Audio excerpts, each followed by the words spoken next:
Hello, everybody, and thank you for tuning in to the Liberty Report. With me today is Chris Rossini, our co-host. Chris, welcome to the program.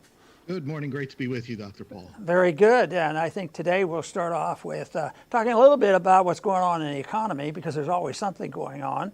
And just about everything affects the economy, even foreign policy and even coronavirus policy. And the last recession and the permanent recession we're in now, that has a lot to do with it too. So there's a lot out there that needs dissected. But unfortunately, the people who know and warned about this coming are still in Washington, and they say, well, it didn't work, but maybe if we do a lot more, we need to spend more money, we need to print more money, and they think that everything is going to be okay.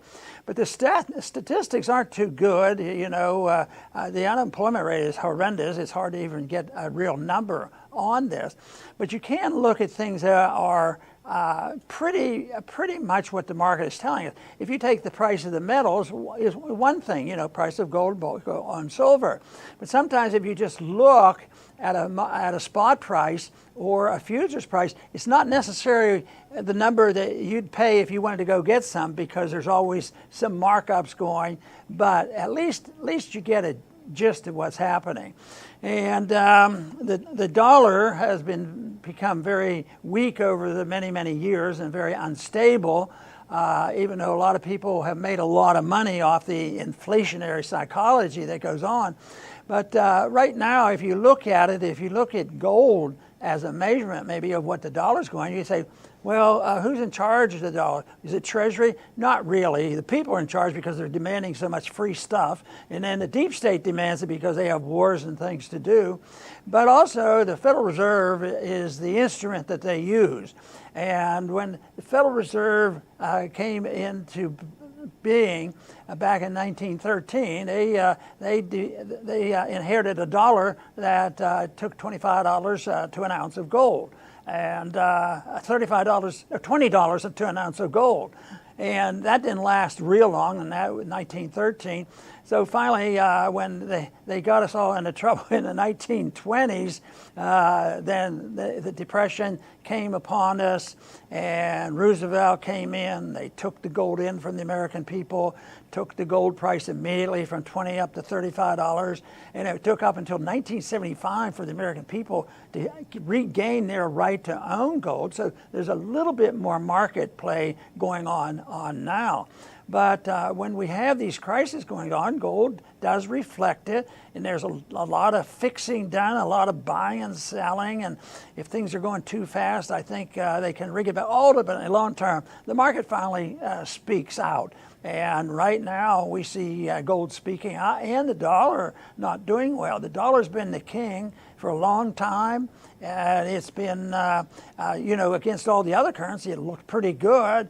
But right now, in these past several months, it's gone down 6% against in a basket of currencies. It doesn't sound like a whole lot, but maybe that's a trend. And if that is the case, that's once again, we're seeing people challenging the dollar. And I think you'll see prices going up a lot more of the metals. And today, gold is around $1,900 and silver's $22, $23. But it's been there before. Gold was up up at this level, 1,900, back in 2016, and 2016, though, there was a breakdown, and it's been going down, and finally, since it's resorted to going up again, we've seen a surge in it, and ultimately gold and silver are havens. But it's also an indication of where we are on world affairs. And right now it's very shaky, but I think the whole world is very shaky. But I think it's more than just the dollar. I think it's a world economic system that is in very shaky territory, and why I fear that, and we'll talk a little bit more, you know, about China and what's going on there.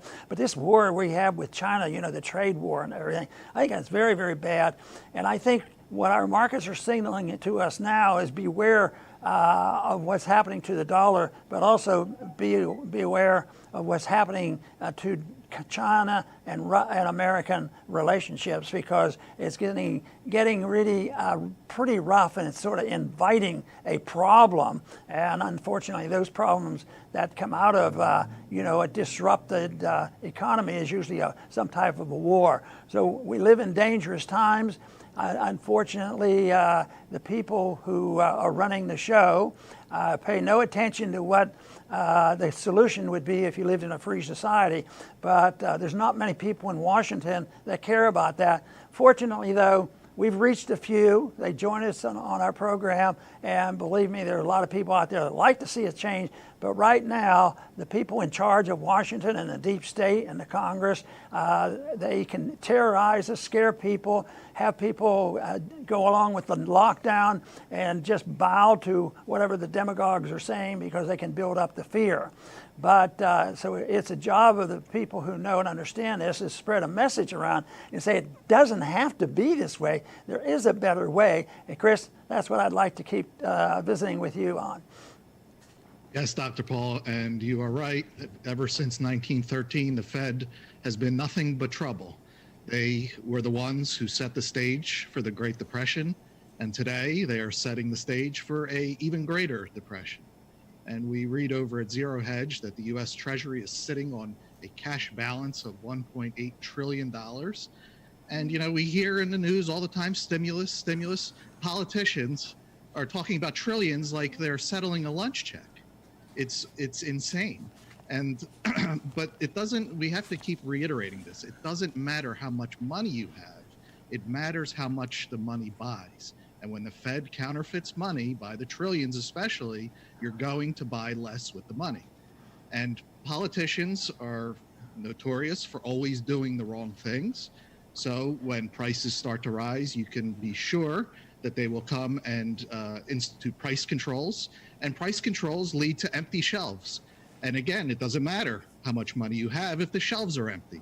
We just went through this with paper towels, with toilet paper, with eggs and beef. You could walk into the supermarket and say, I have $100, I want some eggs. And they'll say, well, good for you and your $100, there are no eggs. So this is the whirlwind that the Fed creates and that the politicians pile on. And they've set in motion, a lot of trouble that's going to be ahead. All right. There was an article not too long ago in Zero Hedge, and the title was Jack Ma, a very wealthy Chinese investor, and who established and made a lot of money with Alibaba. But the article said that this signals the start of de-dollarization, which means more shifting away from the dollar and using the yuan. And we know that is the case. We know the Chinese are buying gold. We know that they are in a powerful position.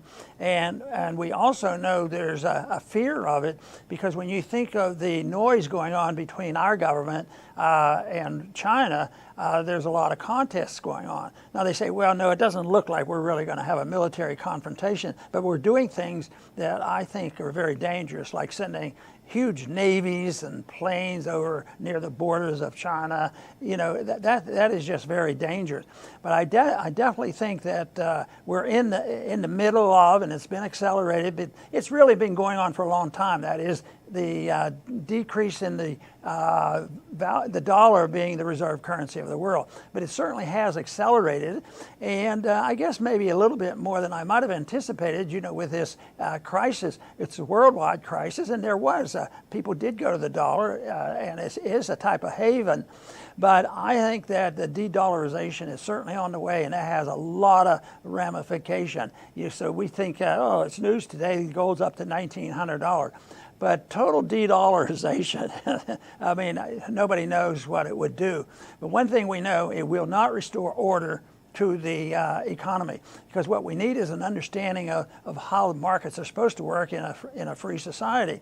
And that is, you get capital from people working and having a little bit more than what they consume.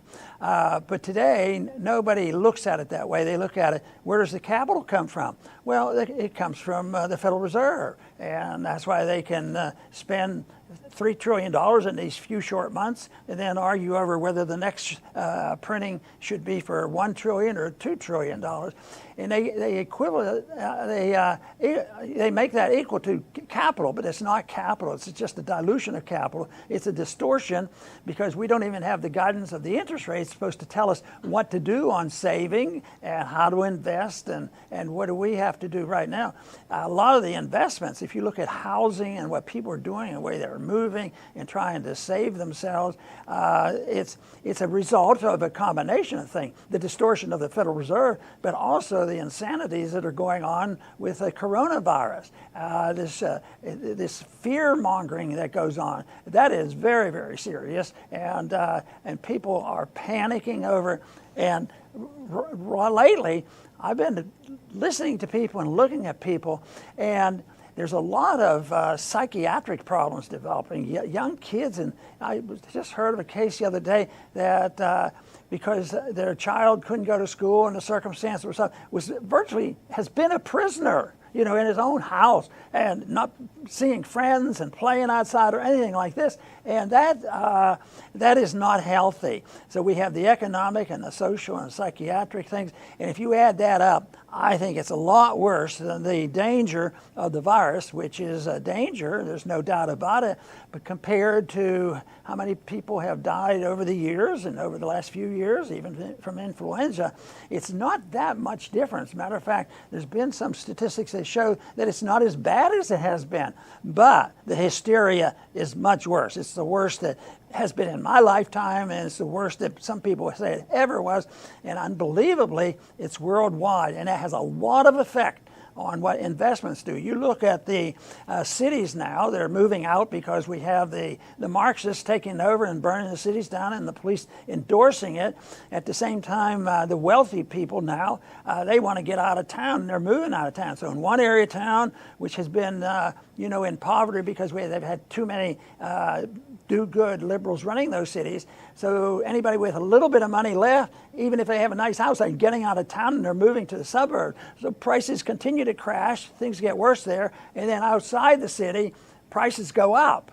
So that is not an orderly marketplace that's working. That is not, if you're in the housing business and you want to build houses, because in the market, you have to calculate what you expect the market to be and how many people are going to be buying houses and where do they want them. But that can change overnight, and it's politics mixed in with it, but it's also the disastrous results of a monetary policy that we've been putting up with. And it's amazing that people made fun, even the average Wall Streeter, they were making fun when they heard about the Marxists coming in and say, oh, you know what we ought to have? We need more this modern monetary theory. When people need money, just give it to them. And people say, well, that's terrible, but they wouldn't ever do that.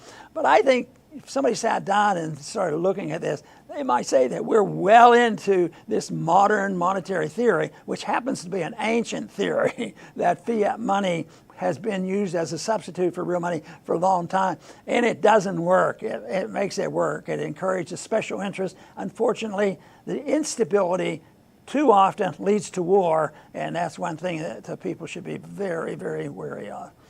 That's right, Dr. Paul. I wanted to touch on what you mentioned with the huge $200 billion IPO in China and de-dollarization. And I think our viewers, it would be good to know that, the way empires work is other countries play along, not because they necessarily want to, but because they have to.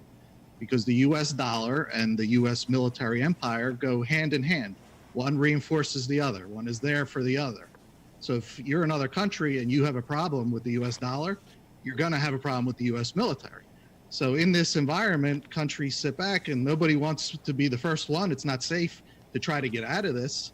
But once the precedent is set, and this, what China is doing is big, a mad rush can happen for the door. When you think about just the other European empires that used to exist, whether it's the Spanish or the British, they had an iron fist over the countries, but once that door was open, they were tripping to get their independence. Just one after another was like a domino. And it's reasonable to think that perhaps that'll happen with the U.S. That once it's safe to do so, other countries will want independence from the U.S. dollar. Well, the Chinese and the Americans right now are tit for tat in closing consulates and embassies. And we started off by closing the consulate in Houston. And then China's now retaliating and said that we have to get out of a consulate in China. And it's back and forth. It's still part of that trade war that we warned about and talked about, but it's almost now considered un-American to suggest that we not confront China. They are the monsters, and they are at fault. They've committed all the crimes. And when we kicked the people out of the consulate, our Secretary of State said, well, there's a bunch of spies in there. You know what? He probably was right. There are a bunch of spies there. But they never say, all right, if you take your spies out, we'll bring all our spies home. We're going to call all our CIA agents home as long as you get your spies out of it. No, it's always one.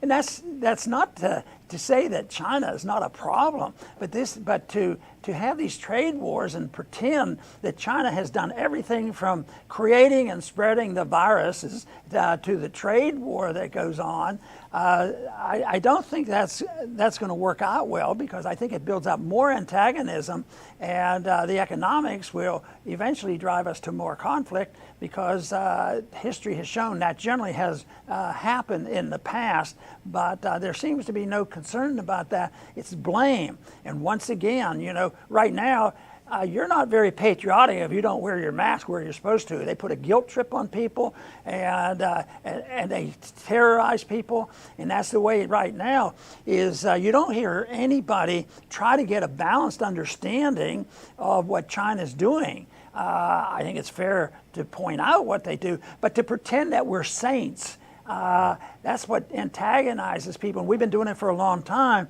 and it really is part of the reason that it's a contributing factor to the de-dollarization, because it aggravates people, and people have been upset with us being able to issue the reserve currency of the world and then put on sanctions on everybody and anybody anytime we want and run our empire.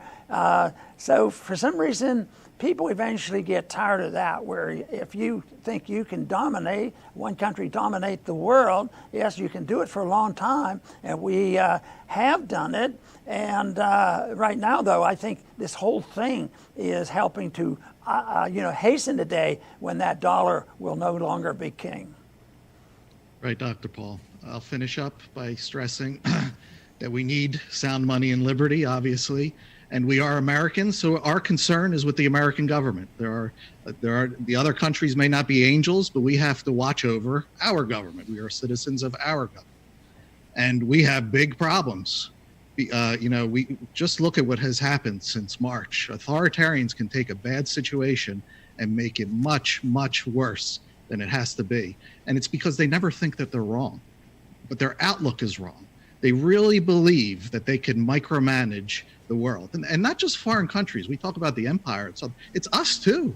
I mean, we could see, look at what has happened since March. It's now August. They want to micromanage us too. But what we need again is just the idea that's so simple: liberty. Be a human being. Your own life is enough for you to manage. You don't need to go and stick your nose in everybody else's business. And we see on the TV, Dr. Paul alluded to it, all the destruction, all the people that desire destruction, but we never see the multitudes that do not want destruction, that do want to live their own lives and don't want other people sticking their own nose in their lives. So we could have much more peace and prosperity with the ideas of liberty. And if people have a desire to micromanage something, micromanage your own life and stop right there. Since this crisis hit, the Congress was not bashful, and they have been sending out a lot of checks, and a lot of people qualify, dead people qualify, and it didn't help the economy, but it probably slowed down the tragedies that are occurring. And people say, well, that's good. It was a good thing we did that. Not really, because where did the money come from, and is the pain and suffering going to be greater by doing this and not doing the things that you have to do? Because in the next week or so, the checks are going to run out. And then what's going to happen? Well, the Treasury, we've mentioned it, is the Treasury is sitting with $1.8 trillion in the bank for. And where do they get this? Well, it's from the previous authorization appropriation, which they have it lined up, but they had so much, they can't get it spent so fast enough. But it's there, sitting there, it will be used, but they're not working on trying to spend money properly, which is impossible for government. What they're doing is worrying about when are they going to get the next trillion to deal with? So they're arguing, and Trump has his ideas how to get another bailout, increase the bailout. The bailout's going to occur, but how it's going to be done is argued over. So they'll keep doing that. But the sad part is it can't be beneficial other than just taking like a narcotic to make people feel better again. But so in this next couple of weeks, when those checks stop coming, I would expect there's going to be an announcement of some sort. Don't worry, we're going to extend that. We're going to do this. Calm down. We will always take care of you. They won't say this, but they say, we now have fully endorsed the modern monetary theory. You bail out everybody and anybody whenever anybody demands or asks for anything. And never think about, do deficits matter? Well, some of us still think deficits matter. And they'll say, well, does printing money when you need it, does that matter? Oh, no, that doesn't. No, we would argue it does matter. And the history has been that countries have done this for many, many centuries, and it ends badly. Matter of fact, our country was started this way because they started with inflating the fiat continental dollar, and they went into runaway inflation. And that's why they worked real hard to try to put it into the Constitution to guide us in the future not to do what we're doing. We have the continental dollar, super continental dollar back in fold because we have computers that can do it. Back then they had to mint them. So it's a sad story that we're at this point, and the modern monetary theory is nothing more than a rehash of counterfeit money. It's illegal, unconstitutional, it's immoral, and it's horrible economic policy, except if you're on a drunken binge, some people are going to feel good about it. So what we'd like to do is get people to think about what's good, for the future. And the only way you can think about it, at least for me it is think about the present, which means maximizing the freedom and liberty of every individual to make their own choices and have a voluntary society where everything is voluntary and cooperative without the government involvement in trying to tell us what to do with our lives, and not thinking that, well, if people get sick and there's a flu virus out there, what we need is Fauci and Bill Gates to tell us what to do. Bill Gates now is arguing the case that we have to have lockdown. We can't get out of our houses until the end of 2021. I mean, that's the kind of nonsense that's going on. So that is the reason why it's immediately necessary that we restore liberty. So I'm on the side of the people saying, open up, let the people go, let the people worry about it. There's going to be problems, but believe me, worrying about Fauci and Bill Gates and all the other people is a much bigger worry, and we ought to realize it, because what they give us is always at the expense of our liberty. There's a better way to do it, and hope we have a very positive offer to people to look to what liberty is all about and freedom of choice. I want to thank everybody for tuning in today to the Liberty Report. Please come back soon.